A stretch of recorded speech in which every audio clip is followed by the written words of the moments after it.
Olá, leitores! Meu nome é Arthur e no vídeo de hoje, então, eu vim comentar com vocês sobre a mais recente leitura de um livro, que eu fiz. Eu estou falando de Torturado, de Itamar Vieira Júnior, que foi um livro que eu já aviso de antemão, que me trouxe muitas sensações e eu acho que eu tenho muita coisa para compartilhar aqui para vocês hoje. Então, sem mais delongas, e bora lá para esse vídeo de hoje.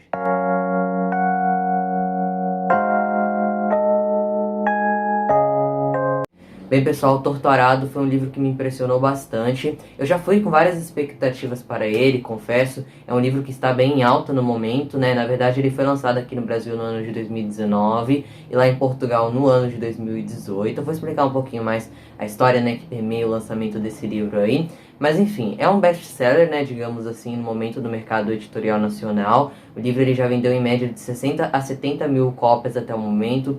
Vive na lista de mais vendidos aí da semana, enfim. E é curioso, a gente ver livros como Torturado entrando para listas de mais vendidos aqui no Brasil, por se tratar de um livro nacional e por se tratar também de um livro de um escritor iniciante, Esse é o primeiro romance que Itamar Vieira Júnior lança.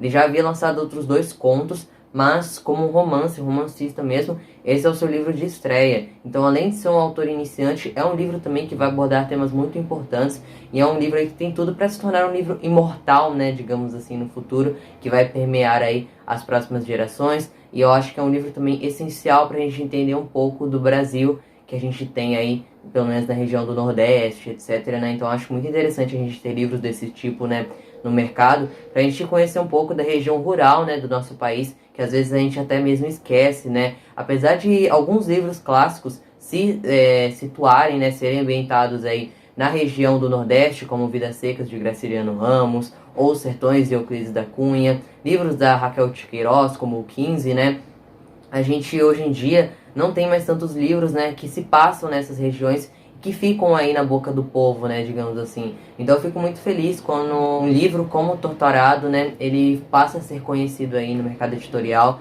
Esse é um livro, como eu já havia dito antes, escrito pelo Itamar Vieira Júnior. É um autor que nasceu aí no ano de 1979. Hoje ele já tem aí por volta dos seus 40 anos. Nasceu em Salvador, Bahia. E ele é um geógrafo e doutor em estudos étnicos africanos pela UFBA, ou seja, Universidade Federal da Bahia, E também é autor dos contos Dias e Oração do Carrasco. Esses 2 contos ele publicou por editoras bem pequenas, E até onde eu sei, pelo que eu entendi, eles vão ser reeditados e republicados aí em uma coletânea de contos do autor, que será lançado pela Todavia ainda no 2º semestre desse ano. Isso eu fiquei sabendo por meio de uma entrevista que ele fez lá no Roda Viva, no canal da Cultura, Inclusive, se vocês quiserem ver essa entrevista, que ele deu aí na TV Cultura, pelo programa Roda Viva, ela está disponível na íntegra aqui no YouTube para você assistir, tá? E lá ele comenta um pouco, sobre esse lançamento aí que está por vir. Eu não sei se vai se tratar, então, de um relançamento desses 2 contos, ou se vão ser contos inéditos que vão estar lá dentro, mas algo do Itamar, pelo visto, está por vir aí, tá? Desde a infância, Itamar gostou muito de ler e escrever também. Inclusive, o livro Torturado, ele iniciou a escrita desse livro aos seus 16 anos. Porém, segundo ele mesmo, ele não tinha ainda muita maturidade para abordar certos temas aqui. Ele não tinha vivências, suficiente para abordar certos temas em Torturado. Porém, ele se lembra de que a trama, ela também era ambientada aí no Brasil rural, no Nordeste. A gente tinha essas 2 irmãs como protagonistas, ou seja, Bibiana e Belonísia. O nome do livro ainda era o mesmo. Porém, a narrativa ela era dividida em 4 partes, em vez de 3, como aqui no Torturado, nessa segunda versão, Ele sempre costuma dizer que Torturado tem essas 2 versões, Essa versão que ele escreveu na sua juventude e essa nova, Onde ele já tinha adquirido uma maturidade maior para escrever essa história. Essa primeira versão, os textos dela foram perdidos em uma mudança que o autor fez. Então, só 80 páginas realmente desse livro foram escritas, ele nem chegou a finalizar. Mas a gente sabe aí que essa ideia de escrever Torturado já veio desde a sua juventude. Segundo o próprio Itamar, o nome do livro, Torturado, ele veio a partir então do livro, chamado Marília Dirceu, do Tomás Antônio Gonzaga. Ele gostou muito, de um verso onde retratava essa expressão, Torturado, e daí então veio essa inspiração dele para colocar o título do livro. Porém, na própria trama, de Torturado, a gente pode encontrar aqui um trecho que faz uma clara referência ao título, tá? Então, tanto na trama quanto nessa inspiração, Torturado, ele faz muito sentido, Faz muito sentido o livro ter este nome. Bom, eu vou deixar o trecho aí na tela para vocês darem uma lida depois, tá?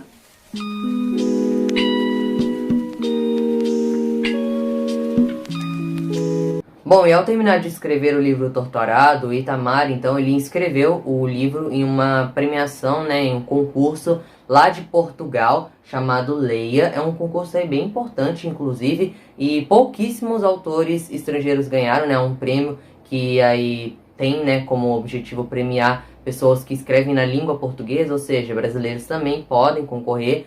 Porém, nenhum brasileiro havia ganhado até o momento uma premiação dessas, então ele não estava com muita expectativa de ganhar esse prêmio, mas mesmo assim ele inscreveu. Ele não chegou a enviar o livro para outras editoras muito grandes, e enfim, então ele já foi direto, inscreveu esse livro nessa premiação, sem muitas expectativas. Entretanto, para surpresa do autor, o livro venceu, tá? Então, em 2018, ele ganha essa premiação lá em Portugal, e a partir de então o livro passa a ser conhecido pelo país. Aqui no Brasil, o livro é publicado no ano seguinte pela editora Todavia, que é uma editora relativamente grande, apesar de recente, e se popularizou muito aqui, rapidamente. Inclusive, no ano passado, ele ganhou o Prêmio Oceanos e o Prêmio Jabuti, que é uma premiação nacional, né? Inclusive, o Itamar Vieira Júnior, ele diz, né, que se inspirou muito no livro Vidas Secas, né, de Graciliano Ramos, para ambientar, para escrever a sua trama. O autor, ele visitou a Chapada Diamantina lá na Bahia, e esse vai ser o local onde vai ser ambientado também a trama de Torturado. E ele visitou esse local para fazer uma pesquisa, então, para o seu doutorado, né, na área de estudos étnicos africanos, e ele viu de perto a vida dos moradores dessa região, conhecendo assim a cultura deles, as dificuldades deles e suas crenças. Então ele viu de perto toda a situação desses trabalhadores. E a partir daí, então, ele tem essa ideia de escrever Torturado, e essa experiência que ele teve de perto, né, com esses moradores da Chapada Diamantina, fez com que o livro Torturado se tornasse ainda mais visceral, né, um livro ainda mais real, né, digamos assim. A partir de agora, o vídeo pode acabar contendo alguns spoilers, tá? Então, se você não quer receber nenhum tipo de spoiler desse livro, eu recomendo que você o assista, né, depois de o ler, tá bom? O livro ele é dividido então em 3 partes. Essas 3 partes vão ser narradas por uma narradora diferente, todas elas em primeira pessoa, obviamente. Então a primeira parte, intitulada de Fio de Corte, é narrada pela Bibiana, que é a irmã mais velha, né? E essa narrativa ela se inicia então quando essa personagem ainda tem os seus 7 anos, e a gente vai acompanhar as duas, né, até a sua vida adulta. Torturado, que é a segunda parte do livro, é narrada pela irmã mais nova, Belonísia. E a última parte, Rio de Sangue, é narrada pela Santa Rita Pescadeira, que se trata então de uma encantada. Não fica muito claro o período em que se passa, né, esse livro, mas ao que tudo leva a crer, né, ele se passa aí por meio do século XX. Nessa história, eu acho muito interessante também que o Itamar Vieira Júnior ele não vai se limitar a contar a história só das irmãs, né? Apesar delas serem o centro aqui desse livro, a gente vai ter outras muitas subtramas e conhecer muitas outras realidades daquele local, né? Então a gente vai conhecer a vizinhança, a gente vai conhecer as dificuldades pelas quais as outras pessoas passam, as culturas em que eles têm, as crenças deles também vai ser algo muito importante, né? Religião aqui dentro desse livro vai ser muito explorada, que é o Jaré, no caso, né? E para quem não sabe, lá na Chapada Diamantina, né, existe essa religião meio que regional, que é o Jaré. E as brincadeiras, né, do Jaré, que são muito citadas aqui em Torturado, nessas brincadeiras, né, um pai de santo, que no caso aqui é o Zeca Chapéu Grande, pai dessas garotas, a Bibiana e a Belonísia, ele meio que recebe, né, entidades, os espíritos, né, os encantados. Como eu falei, o livro ele não vai se limitar só a apresentar a Bibiana e a Belonísia. A gente vai ter outros personagens, como o primo das duas, que é o Severo, que vai ser um personagem muitíssimo importante para a trama também. A gente vai conhecer os pais das garotas, que são a Salu e o Zeca Chapéu Grande, a avó delas, que vai ter um papel bem importante no começo e lá no final do livro também, por meio de um flashback, que é a Donana, a Crispiana e a Crispina, que são duas irmãs também, que são da vizinhança. Vai ter uma subtrama aqui rápida também no livro, que eu senti falta de um desenvolvimento maior dessas duas personagens, que são muito promissoras aqui dentro dessa história, a gente se apega à história delas. A Maria Cabocla também vai ser uma personagem aí muito interessante, ela vai ter uma breve participação, mas vai ser uma participação aí bem marcante no livro. O livro ele começa bem movimentado, narrando um acontecimento trágico do passado dessas duas irmãs. Um dia, então, as duas estão brincando, né, de boneca, a Belonísia e a Bibiana, E elas têm a ideia, né, crianças curiosas aí, de mexer na mala da avó delas, a Dona Ana, né? E ao mexer na mala da avó, elas vão encontrar uma faca. Elas vão se encantar com aquele objeto, né? E elas vão começar a mexer naquele objeto. E vai chegar um momento onde elas vão colocar a faca na boca. E elas vão se machucar, vão machucar a língua, né? Com aquela faca. E uma das irmãs vai perder essa língua, né? Ou seja, ela vai mutilar a sua própria língua sem querer.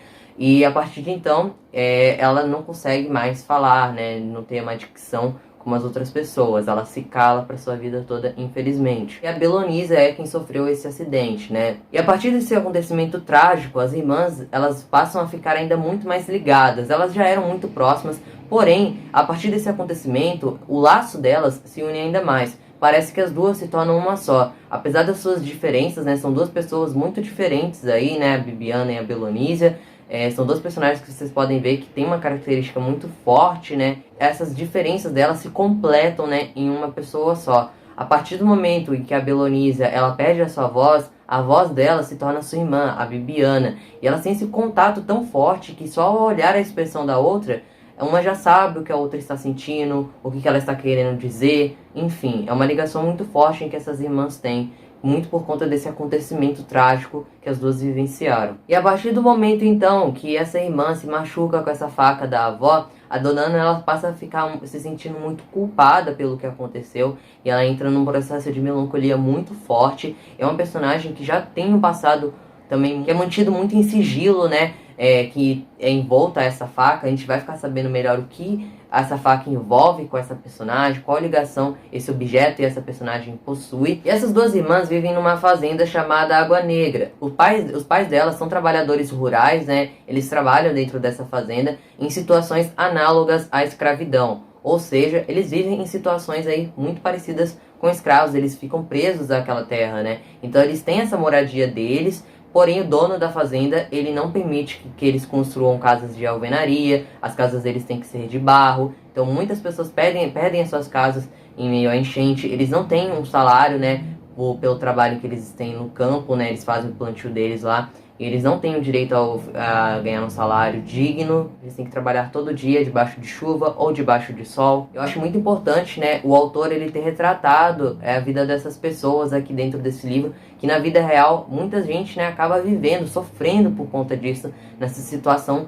nesses trabalhos, né, de servidão em que essas pessoas possuem, e infelizmente isso ainda ocorre nos dias de hoje. E a família que é dona daquela fazenda é a família Peixoto. Aliás, eles quase nunca vão visitar a fazenda, né? Eles têm outras propriedades e só vão lá de vez em quando realmente para ver como está a situação daquele local. Inclusive, esse livro ele faz muitas ligações a acontecimentos que tem na vida real, né? Inclusive lá na Chapada Diamantina, no século XIX, né? Houve então um ciclo de mineração de diamantes, né? Foram descobertos muitos diamantes por lá, nessa região, e muitos foram para aquele local para trabalhar, e nisso, né, muitas pessoas passaram a ter esse trabalho escravo também, né, passaram a ficar presas naquele local. Falando um pouco sobre a capa desse livro aqui, que eu achei super interessante, né, que tem todo um significado por trás. Por exemplo, né, as irmãs que estão segurando aqui essa planta, que é a espada de São Jorge, ela tem sim um significado dentro dessa trama, é um significado meio que metafórico, inclusive.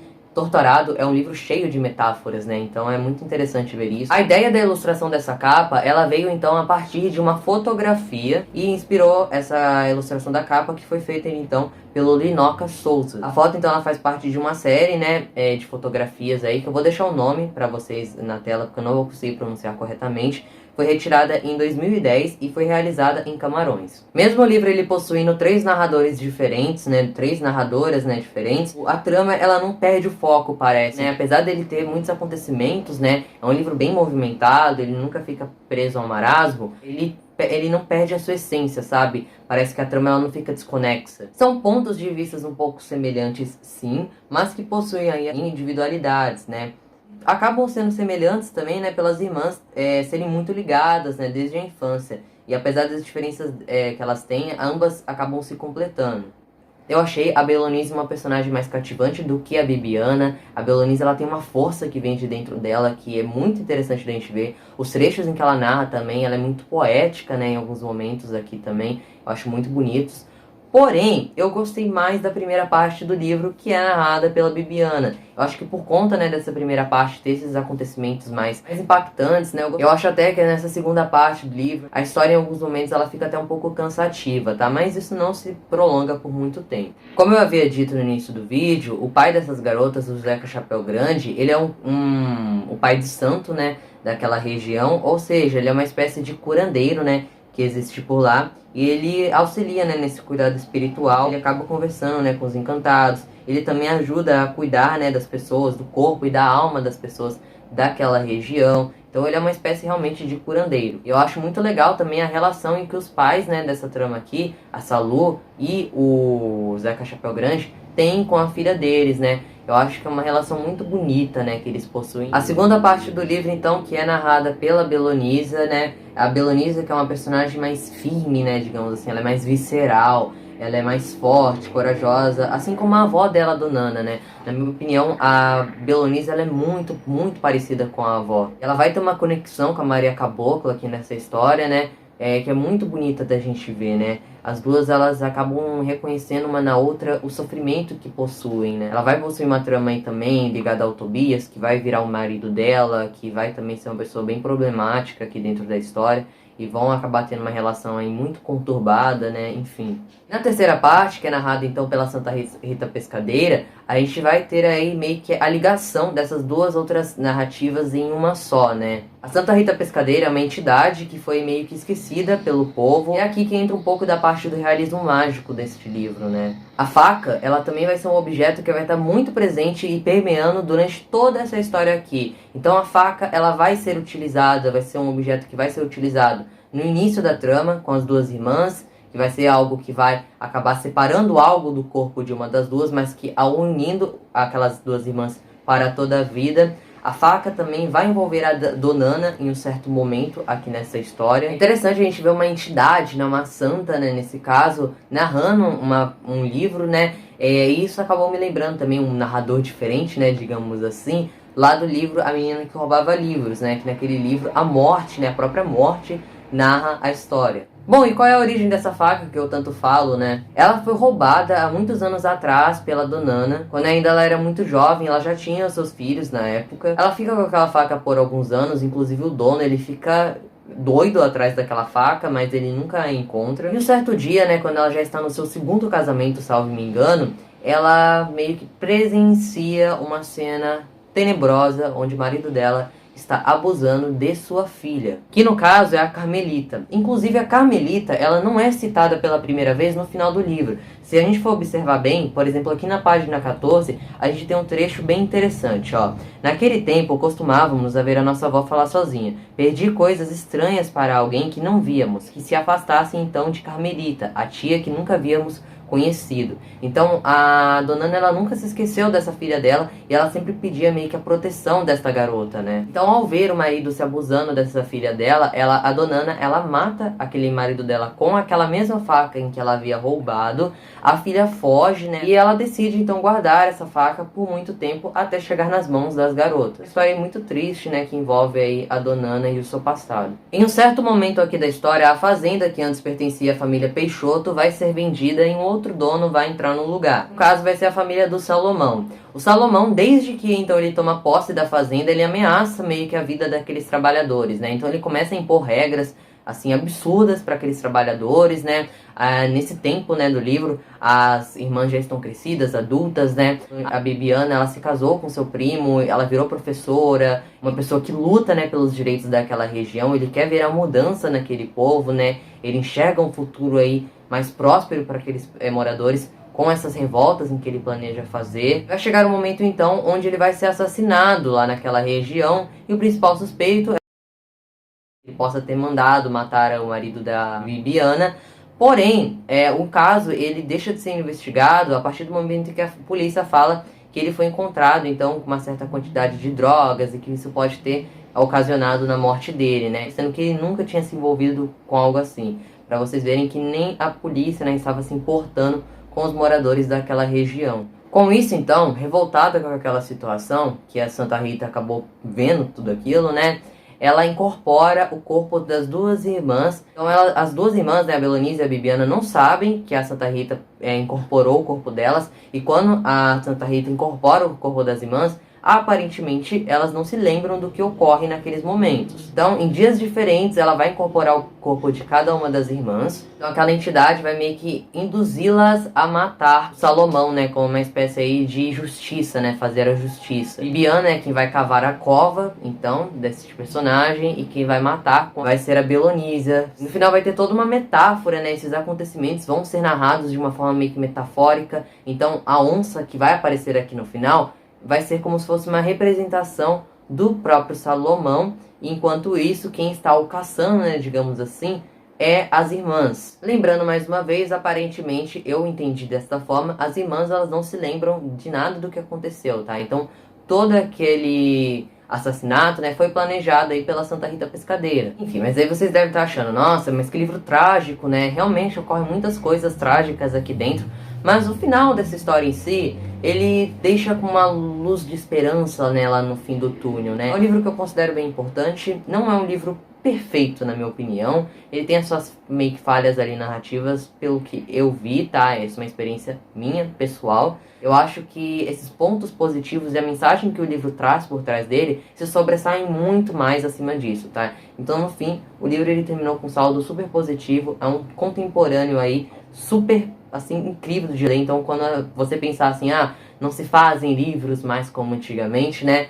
Leia Torturado, que eu acho que você vai mudar um pouco a sua opinião. Eu penso assim que não é que as pessoas não escrevam mais como antigamente, né? Que não existam livros aí que vão retratar temas tão importantes como este. É que falta a gente realmente dar essa chance, né, para esses autores iniciantes, esses autores que querem retratar esses temas, né, com tanta importância. Apesar dele mostrar todos esses assuntos, né, tão importantes que ocorrem, né, na sociedade, o livro em momento algum parece ser um livro meio que didático, né? Não, ele deixa com que você interprete tudo nessa história, né? Então ele não entrega nada de bandeja para você. Então, além dele trazer uma história muito potente, muito boa e que traz essa mensagem tão forte, ele não entrega todas essas mensagens na sua cara, ele não entrega tudo de bandeja. Então não fica aparecendo um texto aí panfletário. A gente precisa aí de cada vez mais de livros como esse, né? Fazendo um sucesso que fez, chegando aí nas mãos de mais pessoas, né? Como Torturado. Enfim, essa é a minha recomendação de hoje. É um livro que eu gostei muito. Comenta aí embaixo nos comentários se você já leu e o que achou. Se você não gostou dele também, pode comentar aí seus pontos também, se discordar da minha opinião. Enfim, literatura, como eu sempre falo, nunca é um consenso, né? As pessoas vão acabar não gostando de coisas que a gente gostou e tá tudo bem, né? Cada um tem seu ponto de vista. Enfim, até uma próxima. Tchau!